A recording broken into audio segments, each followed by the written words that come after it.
Assalamualaikum warahmatullahi wabarakatuh. Rahayu Sagung Dumadi. Kembali lagi di channel Babat Nusantara. Pada kesempatan kali ini, saya akan menceritakan sejarah tentang Pati Unus. Tidak usah berlama-lama lagi, mari kita masuk ke ceritanya. Islamisasi di Jawa. Proses masuknya Islam sudah berlangsung sejak abad ke-11 Masehi. Meskipun belum meluas terbukti dengan ditemukannya makam Fatimah binti Maimun di lereng Gresik yang berangkat tahun 475 Hijriah atau 1082 Masehi.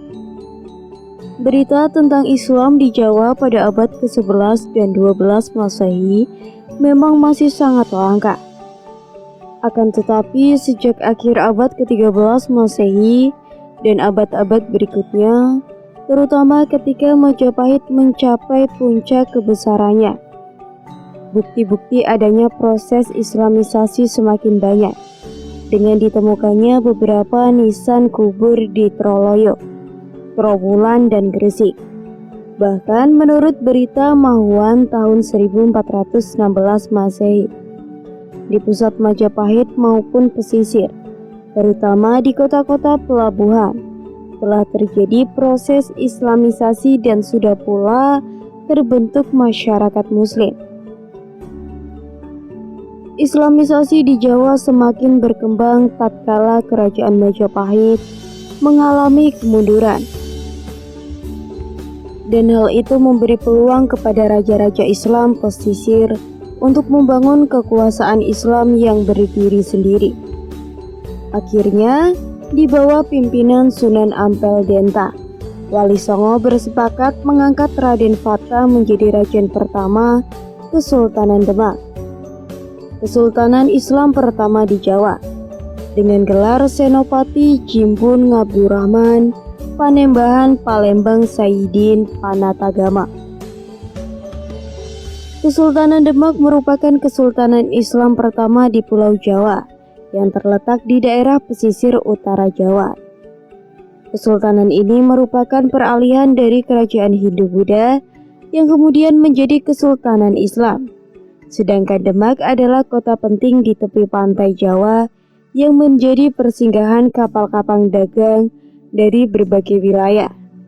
Kesultanan ini bangkit ketika kerajaan Majapahit mengalami kemunduran pada tahun 1478 Masehi yang menyebabkan daerah pantai seperti Tuban, Gresik, Panurukan, Demak, Pati, Yuwana, Jepara, dan Kudus menyatakan diri lepas dari kekuasaan Majapahit. Letak kerajaan Demak yang berada di tepi pantai utara Pulau Jawa, sehingga kerajaan ini sering dikunjungi pedagang-pedagang Islam dan pedagang asing untuk membeli beras, madu, lilin, dan lain-lain. Sampai abad ke-15, Demak di bawah kekuasaan Majapahit. Akan tetapi, setelah Majapahit mundur, Demak berkembang pesat sebagai tempat menyebaran agama Islam dan tempat perdagangan yang ramai. Sebagai penguasa pertama adalah Raden Fata. Selain menjadi penguasa, Raden Fata juga sebagai penyiar agama Islam. Raden Fata memisahkan diri dari Majapahit sekitar tahun 1500 Masehi. Dengan bantuan para wali, Raden Fata mendirikan kerajaan Islam yang pertama di Pulau Jawa, yaitu Kerajaan Demak. Sedangkan Demak sebagai ibu kota Kesultanan Islam menjadikan dirinya sebagai tonggak perjuangan untuk menyebarkan agama Islam pada Daswarasa pertama abad ke-16. Untuk itu, Kesultanan Demak meluaskan pengaruhnya bukan hanya ke wilayah barat Pulau Jawa, melainkan juga ke wilayah timur pulau tersebut, bahkan juga ke daerah-daerah luar Jawa. Pada tahun 1527 Masehi, tentara Demak menguasai Tuban. Tahun berikutnya menguasai Wirosari, Purwodadi, Jawa Tengah. Kemudian tahun selanjutnya menyerang Gagelang, Madiun sekarang. Kemudian mendangkungkan serangan daerah Blora pada tahun 1530 Masehi, Surabaya 1531 Masehi, Pasuruan 1535 Masehi, Lamongan 1542 Masehi. Wilayah Gunung Penanggungan pada tahun 1543 Masehi, memenang nama kuno Kerajaan Kediri pada tahun 1544 Masehi, dan Sengguru pada tahun 1545 Masehi. Dari penjelasan di atas dapat dipahami bahwa Kerajaan Demak berdiri setelah adanya kemunduran dari pemerintah Kerajaan Majapahit, sehingga raja pertama yang dipercaya mampu untuk memimpin Kerajaan Demak, yakni Sultan Fatah yang pada saat itu mendapat gelar Raden Jimbun. Dengan kepimpinan Raden Fatah inilah Kerajaan Demak mulai memperluas daerah kekuasaan dan dakwah Islamnya melalui para pengikut kerajaan. Berdirinya Kerajaan Demak. Untuk mengetahui bagaimana proses berdirinya Kerajaan Demak, maka perlu ditulis jelaskan mulai dari cikal bakal terbentuknya Kerajaan Demak tersebut. Hal ini bermula dari seiring dengan merosotnya pengaruh Majapahit. Kota-kota di daerah pantai secara perlahan didominasi oleh para pedagang Muslim. Para pendatang tersebut secara bertahap membuka bandar-bandar dagang baru yang dapat menyaingi bandar dagang Majapahit. Bintoro atau Demak, dahulu bernama Desa Gelagahwangi, adalah salah satu kota pantai yang menjadi saingan bandar dagang Majapahit. Para pedagang dari berbagai negara berkumpul di Bintoro untuk berdagang.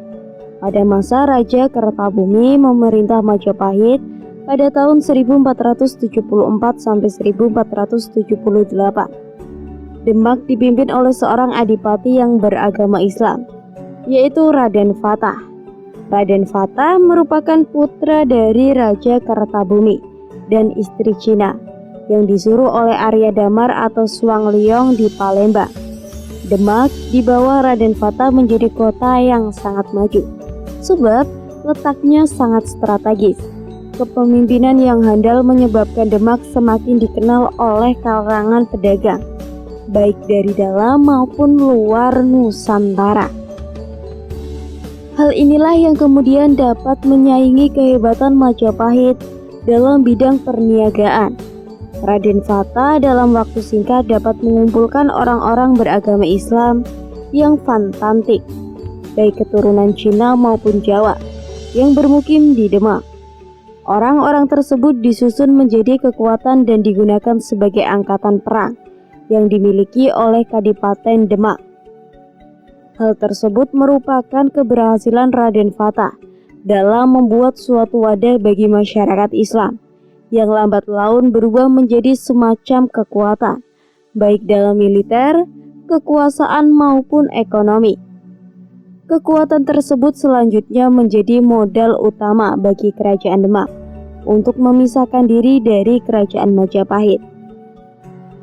Pada perkembangan selanjutnya, secara terang-terangan Demak memisahkan diri dari Majapahit.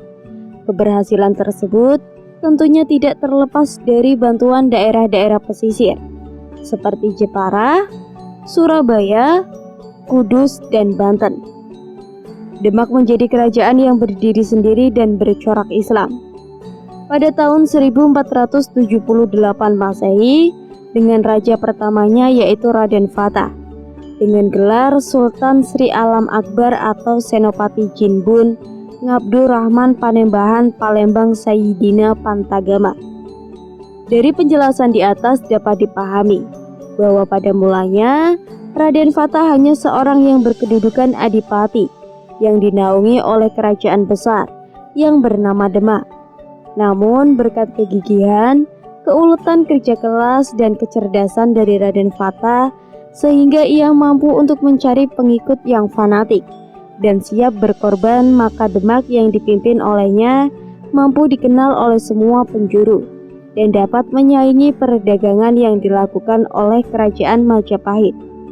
Sehingga lambat laun Demak bisa memisahkan diri dari kerajaan Majapahit dan menjadi kerajaan sendiri.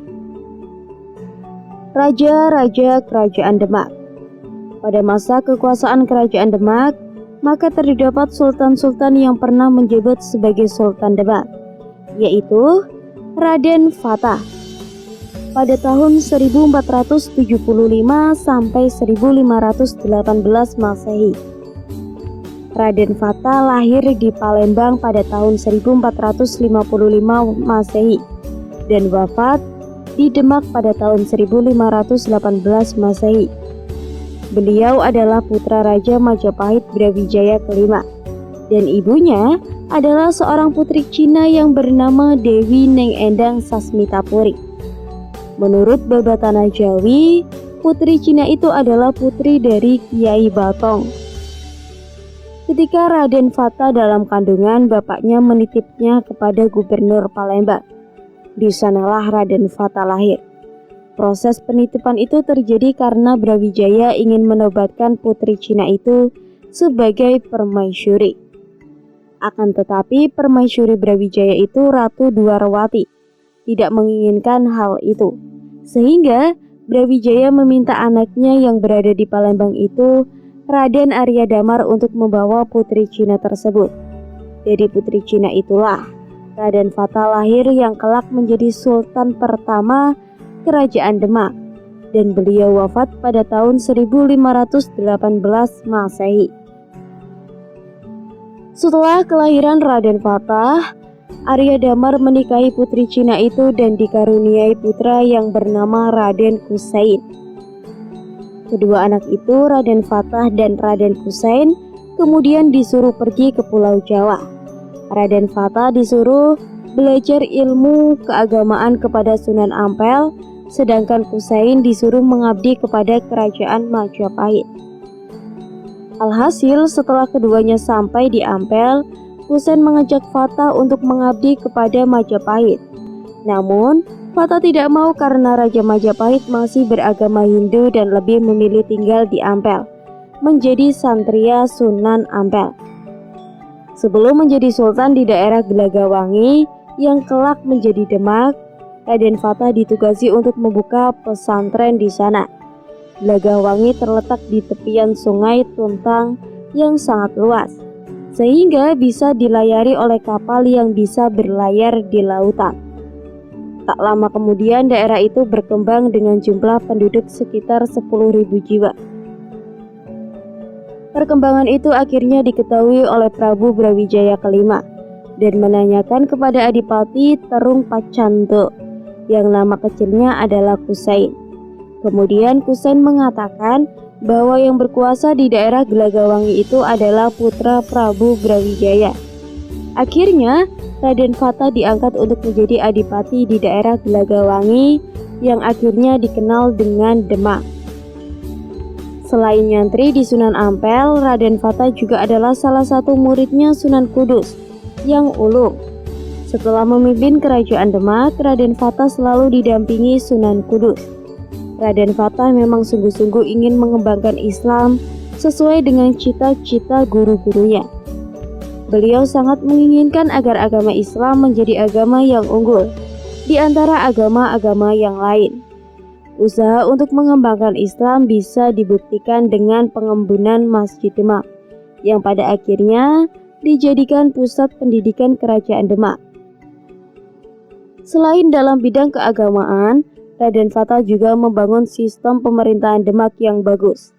Hal ini bisa dilihat dari kelengkapan alat negara terus disusun. Alat upacara keneragaan mengambil dari kerajaan Majapahit. Sedangkan dalam bidang pertahanan, beliau telah membentuk angkatan perang. Pada kepemimpinan Raden Fatah, Demak sudah mencapai kesuksesan dan kejayaan.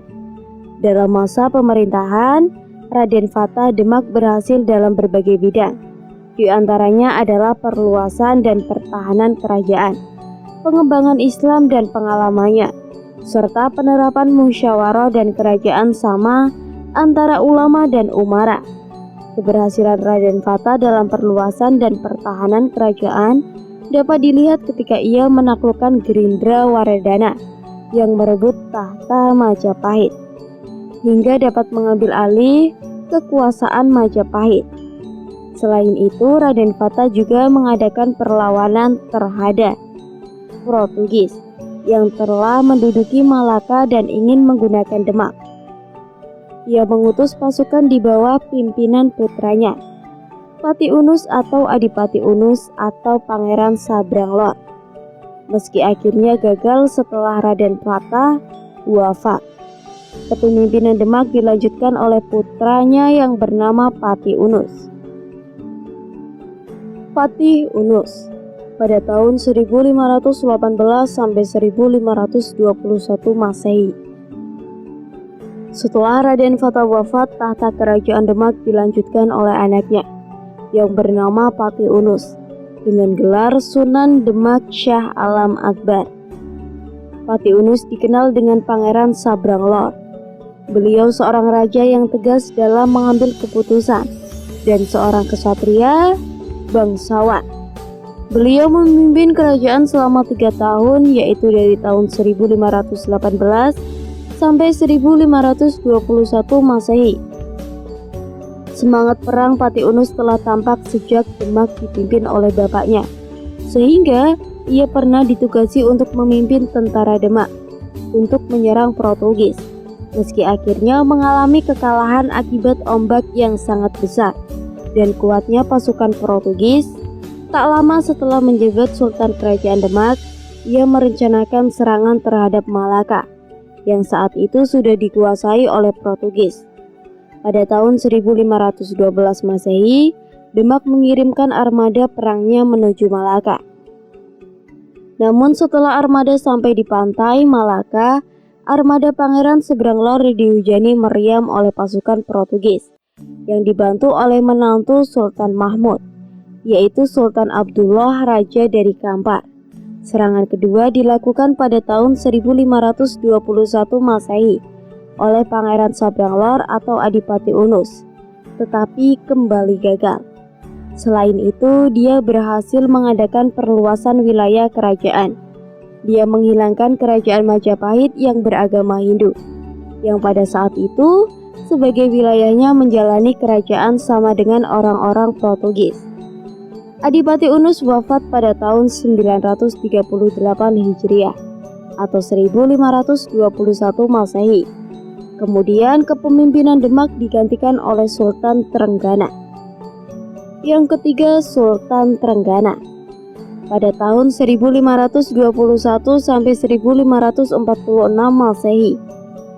Setelah Pati Unus wafat, pemerintahan kerajaan Demak dilanjutkan oleh saudaranya yang bernama Sultan Trenggana. Sultan Trenggana memerintah Demak dari tahun 1521 sampai 1546 Masehi. Di bawah pemerintahannya, kerajaan Demak mencapai masa kejayaan.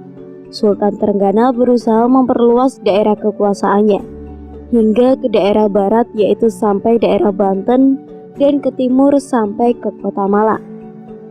Pada tahun 1522, kerajaan Demak mengirim pasukannya ke Jawa Barat di bawah pimpinan Fathahillah. Daerah-daerah yang berhasil dikuasainya antara lain Banten, Sunda Kelapa, dan Cirebon. Penguasaan terhadap daerah ini bertujuan untuk menggagalkan hubungan antara Portugis dan kerajaan Pajajaran. Armada Portugis dapat dihancurkan oleh armada Demak, pimpinan Fathahillah.